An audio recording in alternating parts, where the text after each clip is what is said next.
Welcome to the Emporium Outdoors. My name is Michael, and today we're going to be looking at the BLUETTI EB55 portable power station. Let's start off with a quick unboxing. The product is very well packaged in a branded box, and everything that comes with the unit is packaged within.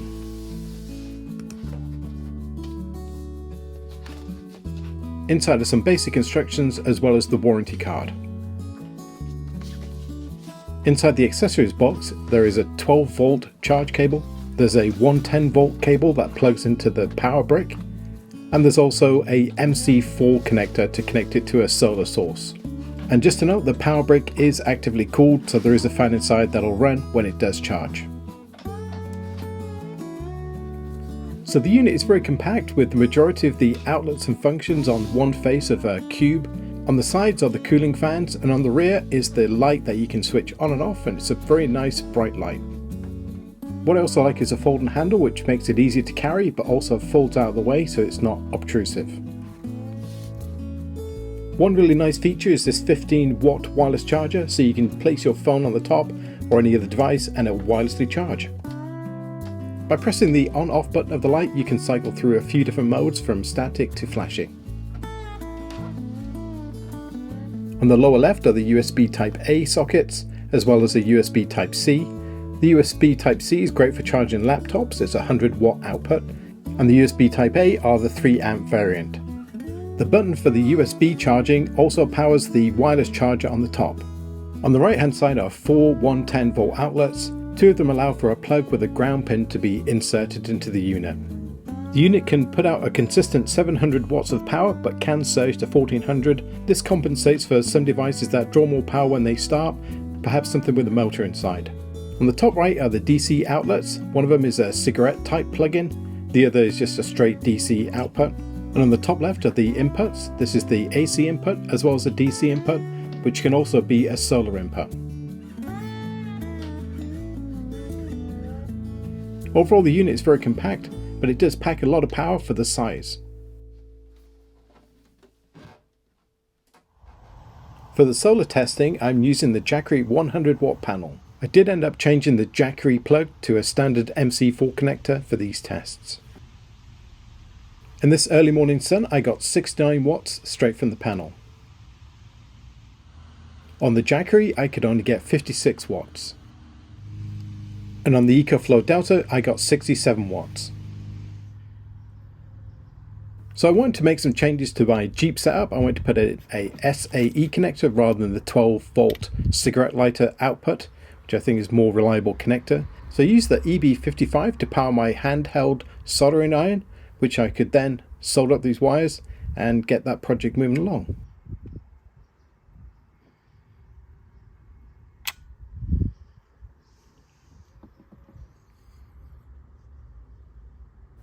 Then use my Black & Decker heat gun to heat shrink some of the cables just to make the job nice and tidy. I could only use this on the lower setting, not the higher setting, because it would overload the EB55. One of the benefits of having a portable power station is you can use them anywhere. They're not just for camping trips, but can be used around the house for many different jobs where you don't want to run a cable or can't.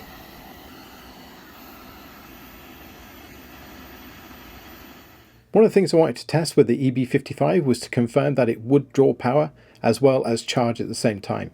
This is very important if you're running something like a fridge on a camping trip and you want to also power it by solar or 12 volts. So the following weekend I went on a nice camping trip in the mountains and took the EB55 with me and wanted to see how it actually fared in the field. So we are using the BLUETTI for the first time out in the bush. Very excited to see how it's going to work. It's currently pulling in about 48 watts from the solar panel. Time is after 4:30, so it's not the strongest of sun. And I've just got my little GPS on charge.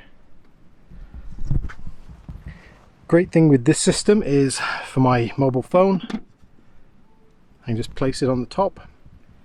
And I've got that wireless charging as well, which I really like. That's a great feature. So I've got this coupled up to my Jackery panel. I did put some MC4 connectors on, and we're not in perfect good sunlight right there, but it's pretty good. And we have pretty close to a full charge and not much going out, so 56 watts in and looks like 2 watts out. So we'll see how this fares over the weekend.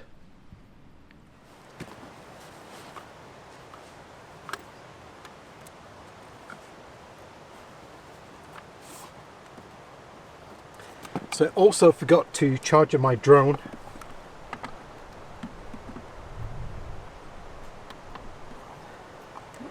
Before I came out. So pulling about 50 watts, so that's pretty low. I'll let that charge up.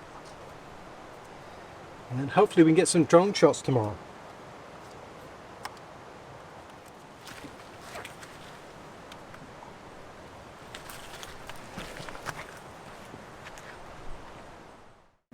So over the weekend we did use the EB55 to continuously power our refrigerator. This is the Rubicon 50 litre model, so it is a larger fridge and it does pull around 50 watts when it's running. But the unit kept up all weekend without any problems at all. So the EB55 did a great job running the fridge all through the night. I don't think the power actually got below 80% with the top up from the solar panels. And in the morning my wife even used it to blow dry her hair, which is a thing that women actually have to do on a camping trip. Who knew? The hairdryer would run full speed, but we could only put it on half heat. So we've got the morning sun come up. We've got the 2 panels for the 100 watts from the Jackery panel I converted. And the BLUETTI's been running the refrigerator all night. I've been charging lots of stuff up today. I've got my Insta1 X2, it's a 368 One X2, and my phone is actually on the wireless charger, which I love that feature. And we're pulling in 61 watts.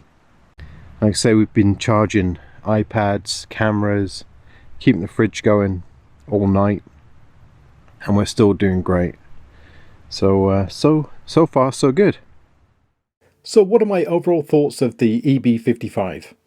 So as you may have noticed in the earlier part of this video, so I do own 2 other portable power stations.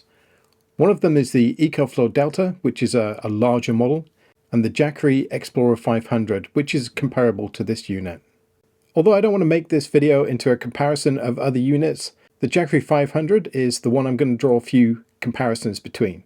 So I did notice that EB55 did a better job of converting the solar energy into battery power, which was very interesting. The Jackery I know is capped out at I think 65 watts. The Jackery pulled in 56 watts, where the EB55 brought in 69 watts. So it's quite a bit of difference. They are both MPPT controllers rather than the cheaper PWM type controllers. I like the layout of the EB55 with all the controls and outputs and inputs on one face of the cube. Sometimes the manufacturers put them all over the place and I find that somewhat difficult to deal with sometimes. I don't want to be reaching behind it. One thing I didn't like was that the display went dark too quickly. I would have preferred it to be customizable so you could set it for 5, 10 seconds, whichever. So the EB55 does come in 3 different colours. There's an orange, a black and a blue. It's also sold with a 2-year warranty, and they also claim it can have 2500 charges before the battery drops to 80% of its original value. Another key feature is the 200 watt max solar input. This is a great feature, allow you to charge it much quicker just by using solar. You can also combine the AC adapter to simultaneously charge the unit by 400 watts, speeding up the charging process considerably. BLUETTI also sell a range of solar panels from 120 watts all the way up to 350 watts. They can also be bought as part of a bundled set with the power station. So who is the EB55 portable power station for? So for my uses, 700 watts is ideal. I don't think I need to go much bigger than that as long as I have a solar panel to take with me. For me, the 700 watts is enough power to get all my devices up and charged, and the 537 watt hour capacity is great for running the fridge overnight without worrying about it going offline. But I can see the EB55 being used for longer trips as long as we have the solar panel to keep that battery topped up. If you want to use a lot of power tools with your portable power station, you may want to step up from the 700 watts to something slightly larger. I would go for a 1500 watt model or something better.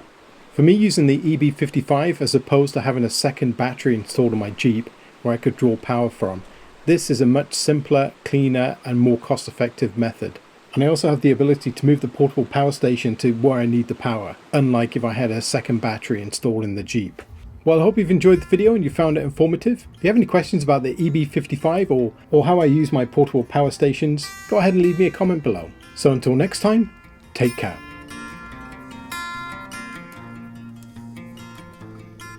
And as always, thank you very much for watching. If you like my videos, leave me a comment, maybe a thumbs up, and don't forget to subscribe.